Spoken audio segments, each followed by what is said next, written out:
And now for my weekly update on the who's the most dangerous man in AEW between Swerve Strickland and Brody King.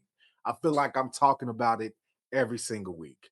This week, Brody finally got his get back. Swerve tried to choke him out with the chain. Brody broke the chain. Brody started choking Swerve. Brody started choking. Now, I feel like it's important for me to show some love to the sickos here and there. Because Lord knows that pro wrestling content creators love to pile on AEW. So I'm gonna stop piling on so much, but I'm also still gonna be fair and objective when it comes to AEW. I'm not gonna act like I'm sipping a Kool-Aid. So far, I'm liking this feud. I like that AEW didn't have Brody King get beat up by Swerve again. Because what you don't want to do, what one of the big criticisms for AEW is that they don't know how to book big men. So it was going to be an issue if for another week in a row, Swerve got the better end of the deal against Brody King. Brody King is too big, too dangerous looking to have Swerve Strickland sneaking up on him and kicking his ass every week.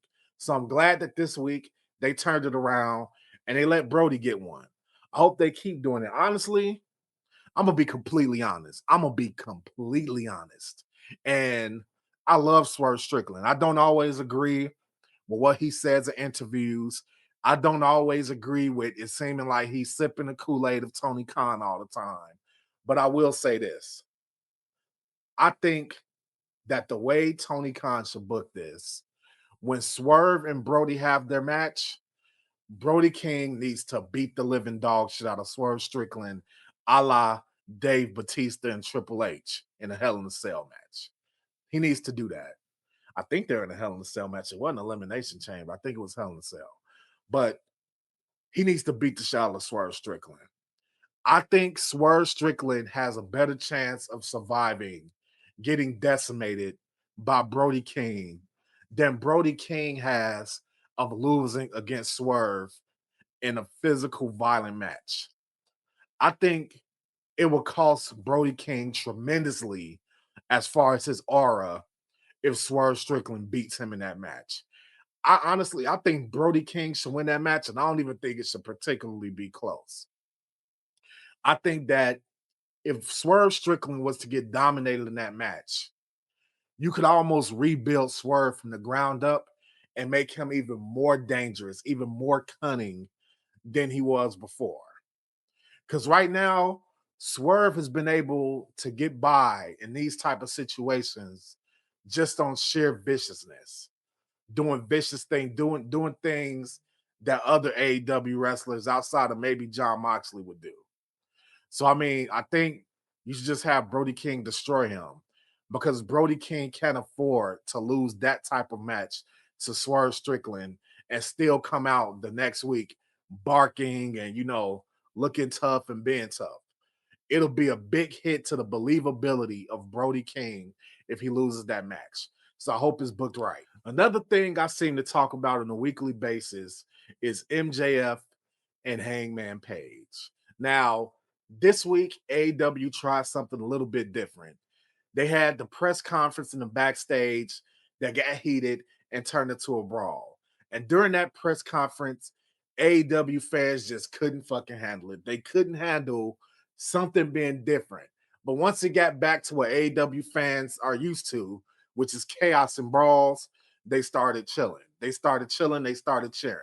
Now, here's the thing. I'm going to go on a broader scale. This week, I'm not going to talk so much about MJF and Hangman Page because I think that speaks for itself at this point.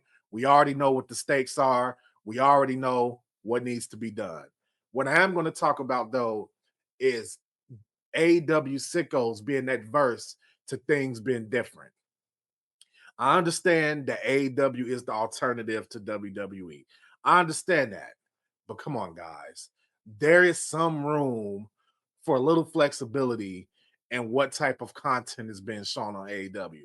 Everything doesn't have to be chaos, kicking out of false finishes, dives, new indie guys showing up and getting matches against main event stars. Like everything doesn't have to be that. You want AEW to grow, you want AEW to compete with WWE, you got to be able to embrace some different aspects of professional wrestling sometimes. Otherwise, you're going in the opposite direction of WWE. One of the big criticisms that a lot of you guys have of WWE is, it's always sports entertainment. They always bring in celebrities. Now, AW, if they want to sprinkle a little bit of that in there, let them. Let them try everything they could try to bring more eyes to the product. Let them find out what doesn't work so they can find out what does work. And they try something. They try something new with this press conference during the show, turned into a brawl.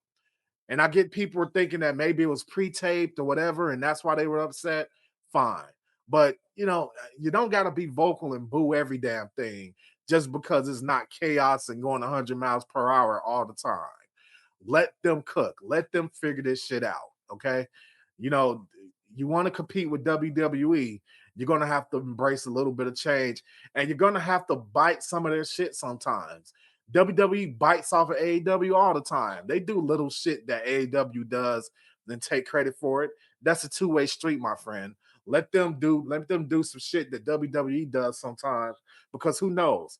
Maybe it'll bring in some more casual fans, and it'll bring more eyes, bring more ratings, and bring more promise to AEW in its future. Strong content from AEW this week. Strong content.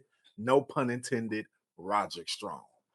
I don't know if you guys noticed, but I was a huge undisputed era mark. So anytime I could take a moment to show Mr. Roderick Strong, Kyle O'Reilly, and wherever the hell he is, Adam Cole, some love, I'ma do it. And I'm so glad that this week Roderick Strong finally escaped the stagnant storyline he's in with Orange Cassidy, and he chose the side. He picked the side. Now, don't get me wrong, they probably shouldn't trust Roderick Strong. They probably shouldn't, but at least for right now, it appears that he's on the side of Orange Cassidy and Darby Allin to go against the dogs. So now I find it interesting that he chose that side, because I swear it really did seem like he really just wanted to fuck up Orange Cassidy for weeks. But he's on the right side. I mean, you got to have a third guy. But again, if I was Orange Cassidy and Darby Allin, I wouldn't trust Roderick Strong. I wouldn't trust him. Maybe if it was Kyle O'Reilly, I would trust him. He's historically been more trustworthy than Roderick Strong. But for now, we'll see. We'll see if Roderick Strong stays on that side, because he seems to be very conflicted in general. But it should be an excellent match, man. The dogs, I know that I said I don't know these guys' name, but Gabe Kidd, David Finley. Now the other guy, I don't know who the hell he is. I don't know who the hell that dude. Look, man, if I learn your name, that mean I either fuck with you, I'm starting to fuck with you. I don't know that dude name yet, so we gonna see where that goes. But Roger Strong, Roger Strong is that dude. Roger Strong, honestly, Roderick Strong is probably one of the most underrated wrestlers in professional wrestling. The Messiah backbreaker. Like, I always felt like he should have gotten more flowers and acclaim than he got in WWE, and that he's getting in AEW, because he was an absolute fucking stud in Ring of Honor. So I don't know. I think he's in an okay place right now as far as like his storylines.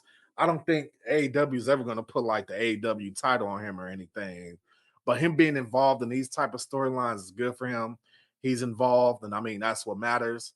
But we're going to see. But one thing I know that we're going to get once it happens is the Dogs versus Orange Cassidy, Roderick Strong, and Darby Allin is going to be a great match.